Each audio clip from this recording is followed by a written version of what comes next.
지방 맞으면 성괴된다고 생각하시죠? 주변에 지방 이식 받고 실패한 친구를 봐서 절대 지방 이식 권하고 싶지 않다고요? 욕심내서 얼굴에 지방만 3번 맞았는데 살 좀 찌니까 얼굴이 갑자기 더 빵빵해지셨나요? 이를 해결하려고 지방 분해 주사라고 몇 번씩 맞았는데 효과가 좀 미미한 경우가 많을 듯 합니다. 지방 분해 주사가 만능처럼 지방이 정말로 싹 분해돼서 다 없어진다면 저같이 지방 흡입하는 원장님들은 아예 수술을 하지 않았어야 할 것입니다. 자, 그럼 예전 얼굴처럼 다시 자연스러운 이미지로 돌아가고 싶은데 방법이 없을까요? Fresh PS.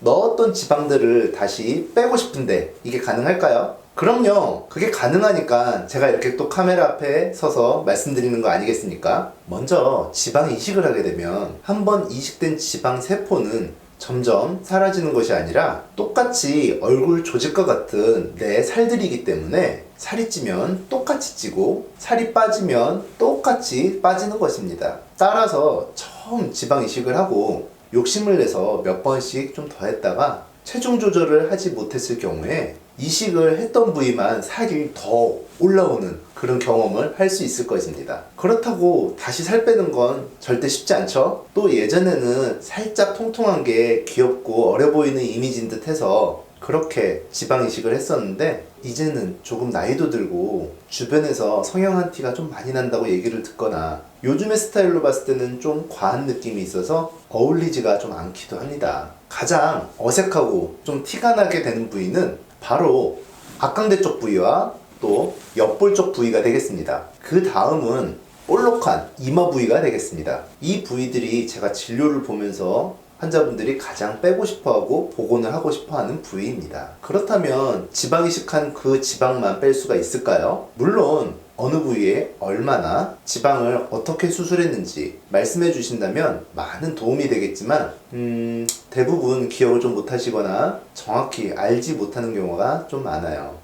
그렇다면 우선 저한테 진료를 한번 보게 되시면 본래 본인이 가지고 있는 살과 이식을 해서 과하게 된 부위의 구분을 어느 정도는 할 수가 있습니다.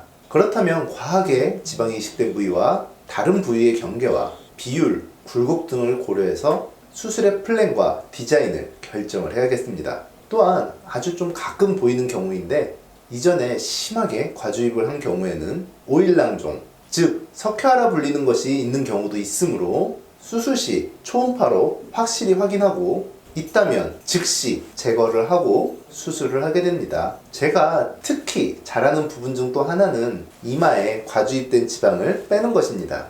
이마 부위는 정말 층이 얇고 신경도 아주 예민하게 피해야 되는 난이도가 높은 그런 부위입니다. 위험도도 위험도지만 워낙 부위가 얇은 층이 되어서 정면에서 보이는 평면적인 구조를 가지고 있어서 수술의 기술이 좋지 않다면 쉽게 건드리지도 못하고 울퉁불퉁해질 수 있는 부위입니다. 조금은 죄송한 얘기지만 타 병원에서 했다고 하는데 많은 지방을 빼드리는 경우도 있습니다. 할 수는 있어도 좀 잘한다는 거는 다른 거죠. 또 관자놀이도 지방을 뺄 수 있습니다. 수많은 혈관이 지나가는 자리이므로 역시 위험도가 좀 많이 높고 굉장히 예민한 부위입니다. 하지만 정확한 지방층만 정확하게 공략이 된다면 너무 효과적으로 아주 잘 뺄 수 있는 그런 부위이기도 합니다. 성형수술의 역사가 점점 늘어나는 것만큼 이제는 재수술이나 보건수술들도 늘고 있는 것이 사실인 듯 합니다. 그때는 괜찮았는데 좀 시간이 지나고 나니 좀 어울리지 않거나 만족스럽지 않은 경우 이렇게 보건수술도 하는 것이죠. 지방수술은 이전에 한 번 넣은 지방을 다시 뺀다는 건 결코 쉬운 일이 아니었었습니다. 물론 지금도 결코 쉬운 일은 아니에요. 하지만 그만큼 의술이나 장비의 성능들도 좋아져서 점점 가능하고 쉽게 변하고 있는 것 같습니다. 오늘은 과주입된 얼굴 지방 이식의 보건수술에 대해서 알아봤습니다. 궁금한 점이 있으시다면 댓글이나 홈페이지를 통해 질문해 주시면 친절히 답해 드리겠습니다. 그럼 이만 저는 홍닥터였습니다.